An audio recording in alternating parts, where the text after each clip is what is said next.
বিসমিল্লাহির রহমানির রহিম। বিসমিহি সুবহানাহু ওয়া সু'দানাহু ওয়াসসালাতু ওয়াসসালামু আলা যিল মাজদি ওয়াল মাকান, আম্মা বা'দ। প্রিয় দর্শক, এ পর্বে আমরা কথা বলবো শবে বরাতের রোজা নিয়ে।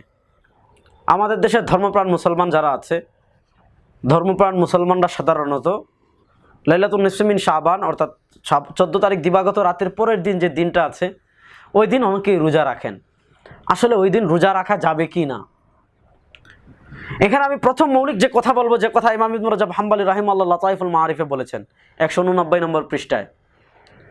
ইমাম ইবনে রাজাব হাম্বলী রাহিমাহুল্লাহ লাতাইফুল মাআরিফে প্রথম যে কথা বলেছেন, আম্মা সিয়ামু ইয়াউমিন নিসফ ফাগাইরু মানহিয়িন আনহু, যে শাবান মাসের 15 তারিখ রোজা রাখা নিষেধ না, আপনি চাইলে রাখতে পারেন। কেন?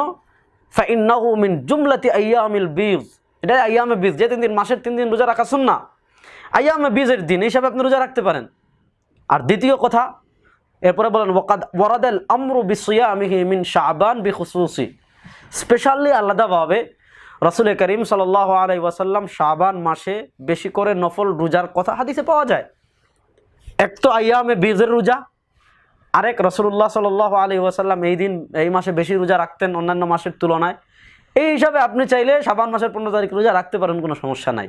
হ্যাঁ, বাকি থাকলো স্পেশাল যে কথা, যে হাদিসটি ইবনে মাজাতে আসছে, ইবনে মাজাহ হাদিস নাম্বার 1388, ইযা কানাত লাইলাতুন নিসফি মিন শাবান ফাকুমু লাইলাহা ওয়া সুমু নাহারাহা, যে যখন শাবান মাসের 14 তারিখ দিবাগত রাত আসবে, রাতে ইবাদত করো, ওয়া সুমু নাহারাহা, দিনে রোজা রাখো। প্রথম কথা, দুইটা কথা, কুমু লাইলাহা রাতে ইবাদত প্রমাণিত, সুমু নাহারাহা আপনি রোজা রাখতে পারেন, সমস্যা নাই। হ্যাঁ, বাকি স্পেশালি আপনি শুধু এই হাদিস নিয়ে কথা বলতে পারেন, যে এই হাদিসের একজন বর্ণনাকারী হলেন ইবনে আবি সাবরা, আব্দুল্লাহ ইবনে আবি সাবরা।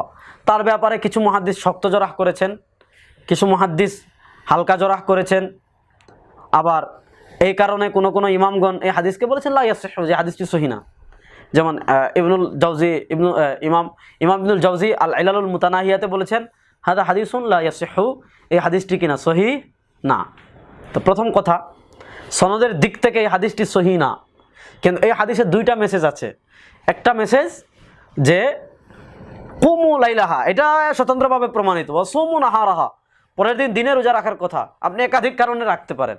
হ্যাঁ, শবে বরাতের রোজা উপলক্ষে আলাদা কোনো বিশেষ ফজিলত যেহেতু সহিহ হাদিসে নেই, এজন্য আপনি আলাদা ফজিলত যেহেতু নেই, এজন্য আলাদা ফজিলত মনে করার কোনো কথা নেই।